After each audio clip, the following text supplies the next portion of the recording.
ஜனமே, இந்த நாள்ல நாம் எதிர்பார்த்து கொண்டிருக்கிற கர்த்தருடைய வார்த்தை, இயேசு நம்மளோடு கூட பேசுகிற வார்த்தை என்னன்னா, அவர் குடும்பத்தை அதிகமா நேசிக்கிறவர், குடும்பத்தை அதிகமா கவனிக்கிறவர்.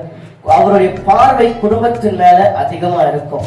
அவர் குடும்பத்தை அதிகமா நேசிக்கிறதுனாலதான் யோசுவா என்ற மனிதன், யோசுவா 24ஆம் அதிகாரத்துல 15ஆம் வசனத்துல சொல்றாரு, நானும் என் வீட்டாரும் கர்த்தரையே சேவிப்போம். ஏன் தெரியுமா?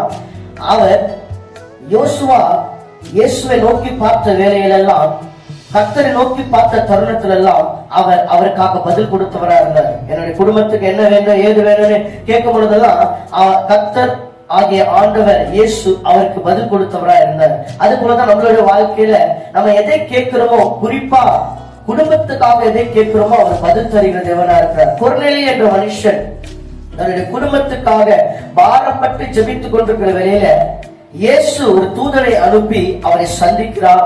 சந்தித்த அந்த தருணத்துல அந்த குடும்பத்துக்கு பெரிய ஒரு ரட்சிப்பை அந்த இடத்துல கொடுக்கிறார். இன்னைக்கு கூட நீங்க கேட்டுக்கொண்டிருக்கிறீங்க, குறிப்பாக இதை பார்த்து கொண்டிருக்கிற அனைவருக்கு இயேசு உங்களோடு கூட பேசுகிற ஒரு வார்த்தை. இன்னைக்கு குடும்பம் பிரிவினையா இருந்திருக்கலாம், உறவுக்குள்ள பிரிவினையா இருந்திருக்கலாம், கணவர் மனைவிக்குள்ள பிரிவினை இருந்திருக்கலாம், பிள்ளைகள் பெற்றெடுத்த பிள்ளைகளுக்குள்ள பிரிவினை இருந்திருக்கலாம், பிள்ளைகள் உங்களை அவமானப்படுத்திருக்கலாம், குடும்பத்தின் அந்த ஒரு நீங்க பேர் பெற்ற வைத்திருக்கிறதான அந்த பேரை இன்னைக்கு இலக்க தருணத்தை ஏற்படுத்திருக்கலாம். ஆனா இந்த நாள் கர்த்தருக்கு கூட பேசுகிற நாளா இருக்கிறது.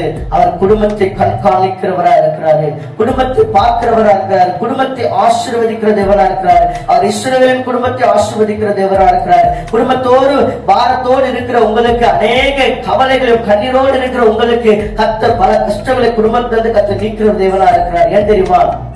அவர் குடும்பத்தை நேசிக்கிறவர், அவர் குடும்பத்தை ஆதரிக்கிறவர், அவர் குடும்பத்தை காப்பாற்றுகிறவர். கவலைப்படாதீங்க, யேசுவா நிச்சயமாகவே உங்க குடும்பத்தை காப்பாற்றுவார். உங்க குடும்பத்தை நேசிக்கிறபடினால உங்களை ஆதரிப்பார், உங்களை அரவணைத்துக் கொள்வார். ஏன் தெரியுமா?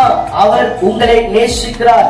ரொம்ப ஸ்பெஷலா குடும்பத்தை நேசிக்கிறார். நல்ல ஃபேமிலியா இருங்க, நல்ல கேதரிங்கோட இருங்க, நல்ல ஒரு ஃபேமிலி கேதரிங்கோட அவரை நோக்கி பார்த்து கொண்டே இருங்க. உங்களுக்கு என்ன வேண்டுமோ யேசுவா நோக்கி பாருங்க, யேசுவா உங்களை சந்திப்பார். இயேசு உங்களை ஆசீர்வதிக்கிறார். ஆமென்.